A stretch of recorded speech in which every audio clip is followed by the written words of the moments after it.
Hey guys, I'm standing here with the writer and illustrator, artist, animator, director, producer. Yes. his name is Thomas Thor Specken. I had to practice that a few times. Tell me a little bit about your film. What happened? Obviously we were all in a pandemic. Right. But where did this stem from?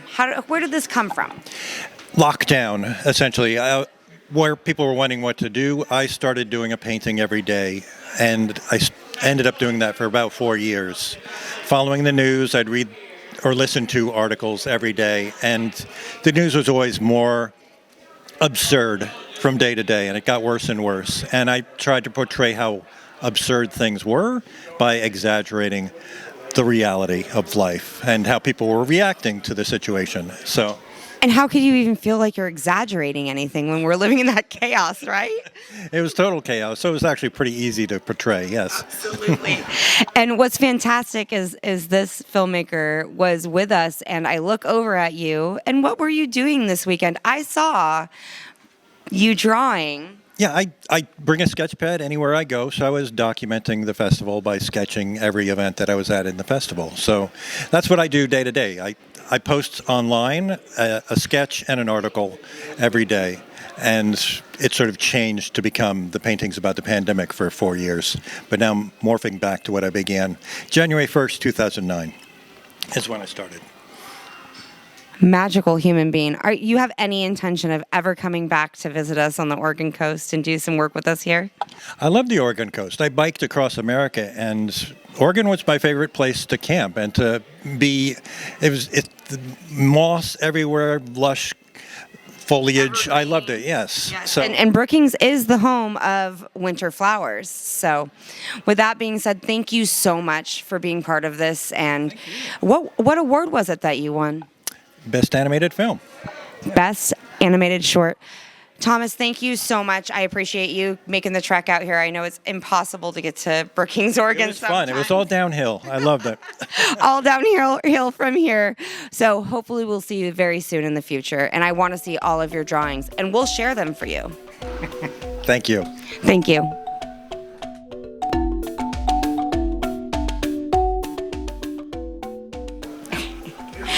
Hey guys, I'm standing here at the Wild Rivers Film Festival awards ceremony with Mr. Chris Carr.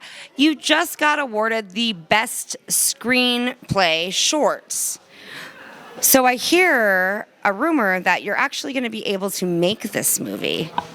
Yeah, so Dan, the executive director, he mentioned, he asked if I could contact him once we get back to Oregon, and then Florida. You don't live here yet, Chris.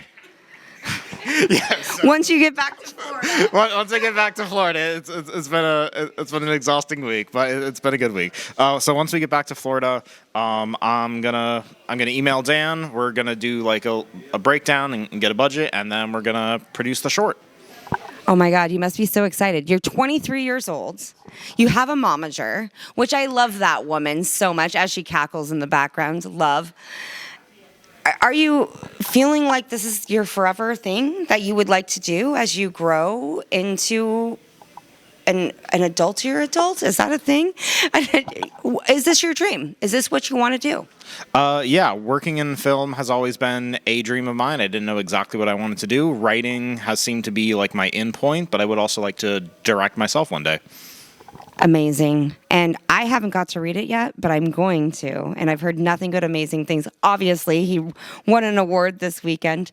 But with that being said, that means we're going to potentially film your screenplay, Afterglow, and try to bring it back for 2026? Yeah. Yes, indeed. Amazing. Thank you so much, Chris, for being here. Thank your mama. Give her a hug and a kiss for me. You've been amazing. Anything you want to say to the viewers out there? Just because a festival looks small, that doesn't necessarily mean it's worth skipping over. I love that. That's actually the truth. Start it small, build it big. Thank you so much, Chris. Can I get a hug? Yes, you can. That was a foot. And stand on my foot the whole time. Thank you, baby. You're welcome.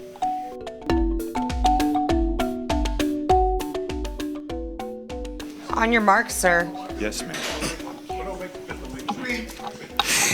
I absolutely love when I get to hang out with editors, because editors really do take the concepts and they put it together and they try to match as closely as possible to what the overall vision is.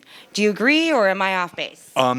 No, I agree to a certain degree. It's the idea of having a director who had a concept, who had an idea, a vision, and then being able to be part of that.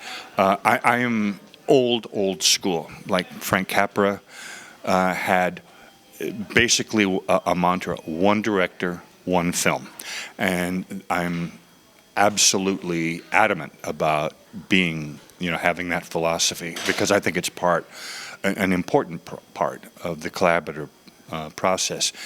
Eve and I have a really open relationship with respect to creativity. There are things that she's come up with that I've just said, Eve, I don't understand what you're doing here. And there are times when I've said, Eve, I don't think this line or this character belongs in this section, should move elsewhere. And she just folds her arms politely and says, the kid stays in the picture. Okay, it stays where it is. She's such a firecracker. I love her. She is amazing, actually. She is a very gifted director and writer. And especially if you have a chance to see her films like Dogs and Romeo and Juliet in Yiddish, run to see them, because you really see the brilliance of both her capacity for really good writing, good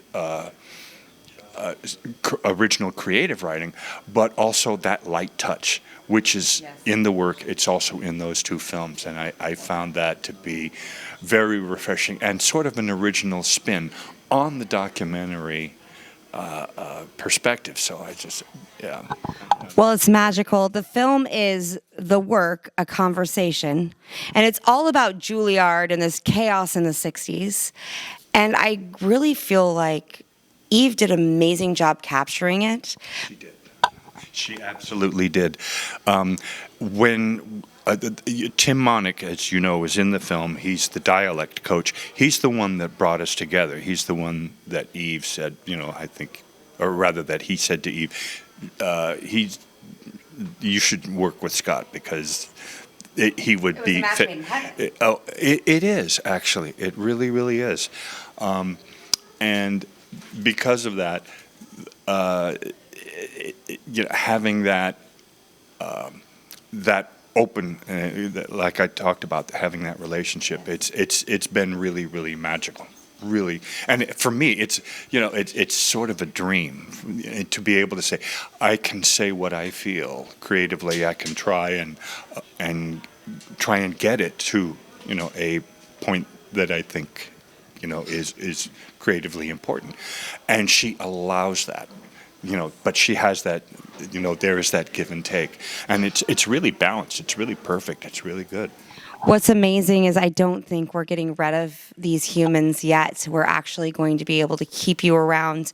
We're like bouncing ideas off, and, Eve went home with my other half, and we're talking about really building some classes to get these kids in this workshop trained and with etiquette and acting and all these fantastic things, and all connections that Eve's just ready to just shoot down our throats and make it happen. She's a total hustler. And in a good way, using as opposed to like Sharon Stone from Casino, a hustler. No, she's a hustler as in mover, shaker, and she means what she says and is sincere about doing what she wants to do. So, yeah. Well, I absolutely love the film, and if you get a chance to see it, it is The Work, A Conversation. I'm here with the editor, Scott Brock. Scott Brock. I'm here with the editor, Scott Brock. We'll cut that later. You know how an editor works, right? Thank you so much. Thank you, Chrissy. Appreciate it. Thank you. I'm just chaos.